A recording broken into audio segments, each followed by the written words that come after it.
Hello दोस्तों, मैं आपका दोस्त सोनू। कैसे हैं आप लोग? मैं आशा करता हूं कि आप लोग ठीक होंगे। चलिए दोस्तों, आज हम लोग देखने वाले हैं मैथ में पहला चैप्टर जो हम लोग का चल रहा है रियल नंबर, वास्तविक संख्या।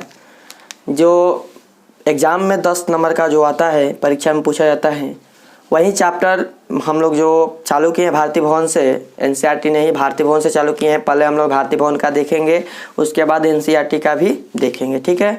चलिए दोस्तों, उसमें मेरा 2 वीडियो आ चुका है, पीछे 2 क्लास में पढ़ा चुका हूं, जिसमें क्वेश्चन नंबर 3 तक मैं बताया था। क्वेश्चन नंबर 3 का पहला तक बताया था दोस्तों, और उस वीडियो में मैंने कहा था कि और इस 3 नंबर क्वेश्चन में 2 क्वेश्चन और बताऊँगा, दूसरा और तीसरा 2 क्वेश्चन बताऊंगा, जिसमें एक बेसिक पे बताऊंगा और एक ट्रिक पे बताऊंगा, जो एग्जाम में समय कम हो तो आसानी से हम उसे बना सकते हैं, ठीक है दोस्तों। तो चलिए, आज हम वहीं से पीछे हमारा जो वीडियो आपने नहीं देखे होंगे तो आप दोनों वीडियो हमारे देख सकते हैं। डिस्क्रिप्शन में आपको लिंक मिल जाएगा या आई बटन पर भी लिंक मिल जाएगा, ठीक है दोस्तों। तो चलिए, हम ऐसा करते हैं कि आज हम क्वेश्चन नंबर 3 के आगे, जैसे कि मैं बताया हूँ कि मेरा यहाँ पर स्टेप बाय स्टेप एक एक क्लास करके लाइन से सारा वीडियो अपलोड होगा। तो दोस्तों, आज हमारा यह तीसरा क्लास का वीडियो है, जिसमें मैं 3 का 2 क्वेश्चन, उसमें एक क्वेश्चन बता चुका हूँ और दूसरा क्वेश्चन से आज इस वीडियो में बताने वाला हूँ, ठीक है दोस्तों। तो चलिए, हम अपने क्वेश्चन नंबर 2 देखते हैं। चलिए, क्वेश्चन नंबर 3 का दूसरा देखते हैं, ठीक है दोस्तों। 3 का दूसरा और तीसरा, इसमें का जितना हो सके आज हम क्लियर करेंगे, ठीक है दोस्तों। 3 का क्वेश्चन यही था कि निम्नलिखित को भाग एल्गोरिथम या भाग लेमा या यूक्लिडियन विभाजन एल्गोरिथम में से मासा ज्ञात करें। तो देखिए, 3 का पहला दूसरा क्वेश्चन है, दूसरा का हम मासा निकालेंगे यूक्लिडियन विभाजन एल्गोरिथम में से। चलिए दोस्तों, सबसे पहले हम ऐसा करते हैं कि इसको हम मान लेते हैं, माना बड़ी संख्या को क्या मानेंगे? भाज्य मानेंगे। पिछले वीडियो में बताया था कि बड़ी संख्या को भाज्य मानना है, छोटी संख्या को भाजक। तो बड़ी संख्या 38,220 को भाज्य तथा छोटी संख्या 196 को भाजक लेते हुए भाग एल्गोरिथम से, ठीक है दोस्तों। भाग एल्गोरिथम या भाग लेमा या यूक्लिडियन एल्गोरिथम, तीनों बोल सकते हैं, कोई दिक्कत नहीं है, ठीक है दोस्तों। चलिए, अब हम यहाँ पर देखते हैं, यहाँ पर 38,220 को हम माने हैं भाज्य। तो भाज्य बराबर भाग एल्गोरिथम में क्या होता है? भाग एल्गोरिथम होता है A बराबर BQ प्लस R। पहले भी मैं आपको बता चुका हूँ पूरे वीडियो में, या अभी भी बता रहा हूँ कि दोस्तों देखिए, भाज्य A बराबर BQ प्लस R। A यहाँ पर भाज्य है और B भाजक है, Q भागफल है और R क्या है दोस्तों? शेष है, ठीक है दोस्तों। तो A बराबर BQ प्लस R हमारा हो गया, और A यहाँ पर इसको A माने हैं, यानी कि 38,220 बराबर B का मान हो जाएगा हमारा भाजक 196, गुणे भागफल चाहिए और शेष चाहिए। तो भागफल और शेष मैंने दोस्तों आपको एक ट्रिक बताया था, जो आसानी से हम बना सकते हैं। साइड में आपको या पीछे रफ पर बना लेना है मौसा भाग विधि द्वारा, और उसी को स्टेप बाय स्टेप यहाँ पर लिखते जाना है, ठीक है। चलिए, हम यहाँ पर बना लेते हैं। तो हो जाएगा हमारा 38,220 में भाग देंगे 196 से। तो दोस्तों 196 से भाग देंगे तो 196 से को बार में जाएगा दोस्तों? 196 से एक बार में हम ले गए 196, यहाँ पर 12 में से 6 गया 6 हो जाएगा, और यहाँ बचा 7, 17 में से 9 गया 8, और ये हो गया हमारा 2, 2 में से 1 गया 1, 186 ऊपर से उतरेगा 2, तो यहाँ पर हो जाएगा हमारा दोस्तों 1862 से 9 बार में जाएगा। 9 बार में लेकर जाएंगे हम, 9 छक्का 54 के 4, 5 हो जाएगा हमारा कैरी, और 9 9 81 या 5 86 का 6 कैरी 8 हो जाएगा, और 9 8 17 1764 हो जाएगा, ठीक है दोस्तों। चलिए, घटा देते हैं। यहाँ पर 12 में 4 8 हो जाएगा हमारा, और या 15 में से 6 9 हो जाएगा, 7 7 दोनों कैंसिल, ऊपर से उतरेगा 0, ठीक है। चलिए दोस्तों, 5 बार में चला जाएगा। 5 बार में देखते हैं हम, 5 बार में देखते हैं। 6 5 30 की 0 हासिल 3, और 9 5 45 3 48 की 8 कैरी 4, और 5 एकम 5 9 980 देखिए दोस्तों हमारा 5 बार में शेष हो गया 0, एक ही बार में। तो देखिए दोस्तों ये क्वेश्चन ही आसान था, एक ही बार में हमारा सारा खत्म हो गया, एक ही स्टेप में सारा खत्म हो गया। तो चलिए हम इसे लिखेंगे इस तरह 196 इंटू 195, 195 हो जाएगा हमारा भागफल। क्यों, ये क्यों का मान है और ये हमारा आर है, तो क्यों हो जाएगा 195 और प्लस शेष हो जाएगा 0। दोस्तों मैंने आपको बताया था कि ये प्रक्रिया हमें तब तक करना है जब तक कि शेष 0 ना आ जाए। तो देखिए दोस्तों यदि यहाँ पर शेष 0 नहीं आता तो जो भी यहाँ पर शेष आया हुआ रहता उसको हम बना लेते हैं भाजक, और जो भी भाजक रहता पहले से उसको हम बना लेते भाज्य। ठीक है, जो भी यहाँ पर पहले से भाजक रहता उसे हम भाज्य बना लेते हैं और जो शेष आया है उसे हम भाजक बना लेते। ठीक है, और फिर पुनः यही प्रक्रिया भाग की प्रक्रिया करते। यह प्रक्रिया तब तक चलेगी जब तक कि शेष 0 ना आ जाए, और जिस चरण में शेष 0 आ जाता है उस चरण में वह अंतिम चरण होगा, यानी कि वह प्रक्रिया अंतिम प्रक्रिया होगी, उसके बाद हमें नहीं बनाना है। ठीक है दोस्तों, अब नहीं, चूंकि यहाँ पर शेष 0 आ गया है तो 0 को हम भाजक थोड़ी नहीं बना सकते, अब तो खत्म हो गया ना, कट गया, पूरा शेष 0 हो गया, इसलिए यहीं पर हमारी प्रक्रिया समाप्त हो जाती है। ठीक है दोस्तों, तो चलिए इस तरह यहाँ पर लिखेंगे कि अतः शेष बराबर, चाहे शेष 0 आ गया, ठीक है, अतः शेष 0 आ गया, इसलिए क्रिया समाप्त हुई, क्रिया समाप्त हुई। ठीक है दोस्तों, चलिए अब हम लिखेंगे मौसा लिखेंगे।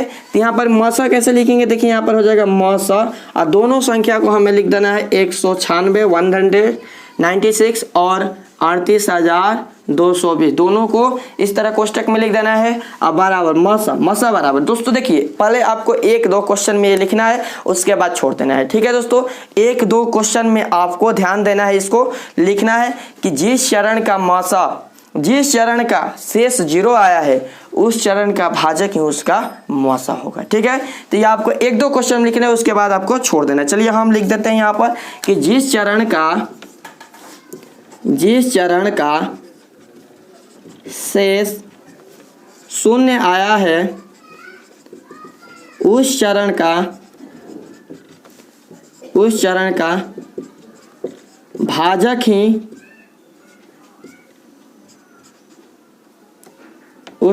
भाजक ही मौसा होगा। ठीक है, यानी कि इस चरण के शेष 0 आया है तो उस चरण का भाजक क्या है दोस्तों, देखिए उस चरण का भाजक क्या है 196, 196, यानी इसका मौसा हो जाएगा 196, ये हमारा हो गया आंसर।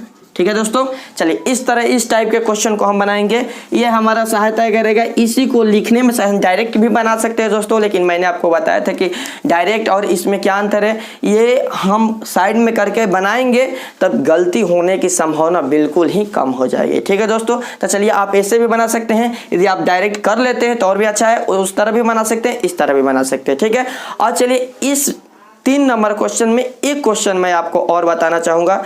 वह क्वेश्चन मैं इस तरह नहीं, बेसिकली उसे ट्रिक पर बनाऊंगा कि यदि एग्जाम में आपके पास समय कम हो तो आप उसे जल्दी बना सकते हैं। ठीक है दोस्तों, सेम यही क्वेश्चन है, इसी तरह का है, बस इसमें से मैं लैंग्वेज को हटा दूंगा। ठीक है, लैंग्वेज को इसमें से हटा दूंगा, बाकी से सेम यही है। चलिए दोस्तों, अब हम 3 का 3 नंबर क्वेश्चन बताने जा रहा हूँ। 2 क्वेश्चन मैंने बता दिए और 3 का 3 नंबर मैं क्वेश्चन बताने जा रहा हूँ, जो आपको अच्छे तरह से समझना है। ये ट्रिक पर मैं बताऊंगा, थोड़ा सा इसे आसान करके बताऊंगा ताकि आप एग्जाम में अच्छे तरह से बना सके। ठीक है दोस्तों, चलिए समय कम रहे तो आप इसे इस्तेमाल कर सकते हैं। चलिए हम देखते हैं, यहाँ पर 2 है, देखिए 365 है और 12,450 है, 2 संख्या है। तो इसमें हम पिछले क्वेश्चन में मानते थे कि इसमें बड़ी संख्या को भाज्य और छोटी संख्या को हम भाजक मानते थे, यही ना। तो इसमें क्या करेंगे, देखिए वहां पर भाज्य को A माने हैं और भाजक को B, और क्यों भागफल और R शेषफल, ये आपको ध्यान में रखना है। तो यहाँ पर हम ऐसे मानेंगे कि माना A बराबर 12,450 और B बराबर 365 मान लेंगे, और लिखेंगे भाग एल्गोरिथम से। तो भाग एल्गोरिथम में से दोस्तों हमारा भाग एल्गोरिथम हो जाएगा a बराबर बी क्यू प्लस आर। देखिए ये भी आपको नहीं लिखना है, ये भी आपको नहीं लिखना है, लेकिन मैं बता रहा हूँ आपको समझाने के लिए, तो अभी इसे लिख रहा हूँ, लेकिन आप एग्जाम में ध्यान रखिएगा, बनाइएगा, तो इसे भी आप छोड़ सकते हैं या आप लिख सकते हैं। ठीक है दोस्तों, चलिए यहाँ पर हम लिख देते हैं a बराबर बी क्यू प्लस आर हमारा हो गया, और यहाँ पर a का मान है हमारा 12,450 बराबर b का मान है 365, और क्यू आर सेम वही तरीका आपको अपनाना है। जल्दी जल्दी, ज़्यादा जल्दी नहीं करना है आपको, नहीं तो आपका ये गलत हो सकता है, जिससे आपका पूरा मेहनत बेकार हो सकता है। तो चलिए हम यहाँ पर वही सेम फार्मूला अप्लाई कर रहे हैं, निकाल रहे हैं साइड में। देखिए दोस्तों ये भी आप बना दीजिएगा, तो ऐसा नहीं है कि नंबर नहीं मिलेगा, वो भी आप बना दीजिएगा तो उस पर भी नंबर मिलेगा, वो भी इसी का ही रूप है, लेकिन दोस्तों इस तरह बनाने से थोड़ा अच्छा लगता है। ठीक है, चलिए हम यहाँ पर लिख देते हैं 365। देखिए यहाँ पर 365 ले कितना बार में जाएगा, 365 ले 3 बार में हम ले लेते हैं। ठीक है, 365 ले 3 बार में, 3 5 15 कैरी 1, 3 6 18 1 19 9 कैरी 1 3 3 9 और कैरी 1 10 हो जाएगा। चलिए यहाँ पर घटा दे रहे हैं, 0 5 1 ये 0 हो जाएगा, 1500। ठीक है दोस्तों, चलिए यहाँ पर हम ले जा रहे हैं 4 बार में, यहाँ पर भी 1 बार में और जाएगा, 4 बार में ले जा रहे हैं।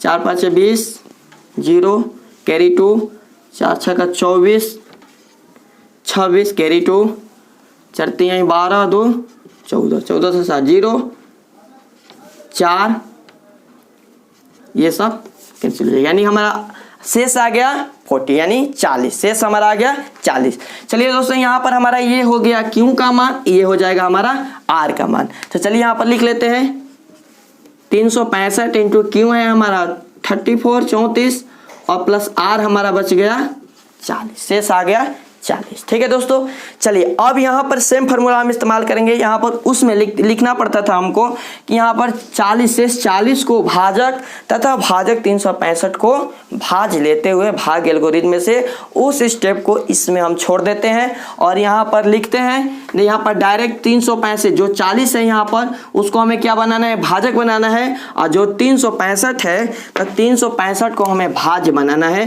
तो इस तरह हम दिखा देंगे, 365 को भाज बराबर 40 को भाजक बनाएंगे, तो 40 इंटू भागफल और शेषफल। तो ये कब होगा, जब हम भाग देंगे। तो चलिए हम भाग देते हैं, 40 को हम बना लिए भाज और 365 को भाजक और 365 को भाज और भाग देते हैं। ठीक है, तो चलिए दोस्तों देखते हैं कितना बार में जाएगा।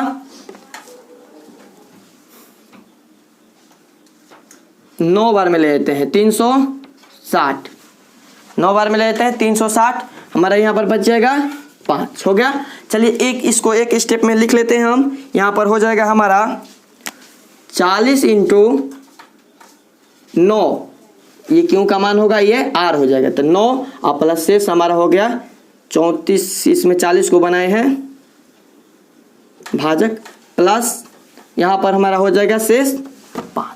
ठीक है दोस्तों, अभी हमारा शेष 0 नहीं आया, यानी कि अभी और हमें स्टेप आगे चलना है।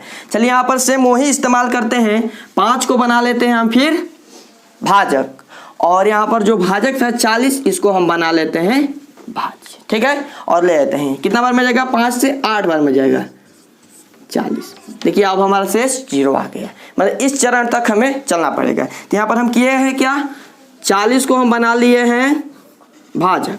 ठीक है, 40 को बनाए हैं, देखिए यहाँ पर भाज्य, और जो शेष था 5 इसको हम बनाए हैं भाजक गुणे भागफल हमारा 8। देखिए क्यों का मान 8 है और शेषफल हमारा हो गया 0। इस चरण में हमारा शेषफल आ गया 0, अतः इस चरण में हमारा शेषफल बराबर हो गया 0, इसलिए हमारा यही प्रक्रिया समाप्त हो गई। ठीक है दोस्तों, तो यहाँ पर लिखेंगे, ये भी लिखना आपको जरूरी नहीं है लेकिन आप लिख सकते हैं, अतः शेष बराबर 0, अतः शेष बराबर 0, क्रिया समाप्त हुई। इसलिए मौसा बराबर, दोनों संख्या को लिख देंगे 365 और 12,450 को लिख देंगे। मौसा बराबर जिस चरण का शेष 0 आया है उस चरण का भाजक ही उसका मसा होगा। तो जिस चरण का शेष 0 आया है उस चरण का भाजक यहाँ पर क्या है, तो उस चरण का भाजक है दोस्तों 5, यानी मसा हमारा हो गया 5, ये हमारा आंसर होगा। ठीक है दोस्तों, तो चलिए इस तरह हम क्वेश्चन, इस टाइप के क्वेश्चन को देखेंगे। दोस्तों मैं आशा करता हूं कि 3 क्वेश्चन बताने के बाद, इसमें टोटल 6 क्वेश्चन था, तो 3 क्वेश्चन बताने के बाद आप लोगों को अच्छे तरीके से ये समझ में आया होगा। इसलिए आप इसे बना लीजिएगा, जितने भी इसमें क्वेश्चन है आप उसे देख लीजिएगा। यदि नहीं समझ में आए फिर भी तो आप हमें कमेंट करिएगा, फिर से मैं बताने का प्रयास करूंगा। ठीक है दोस्तों, यदि 6 क्वेश्चन में से आपको कोई भी क्वेश्चन अभी दिक्कत हो रहा है या आंसर नहीं आ रहा है या नहीं बन रहा है तो उस क्वेश्चन का नंबर आप कमेंट कर दीजिए, जिससे मैं आपको बताने का प्रयास अपने वीडियो के माध्यम से करूँगा। ठीक है दोस्तों, चलिए थैंक्स।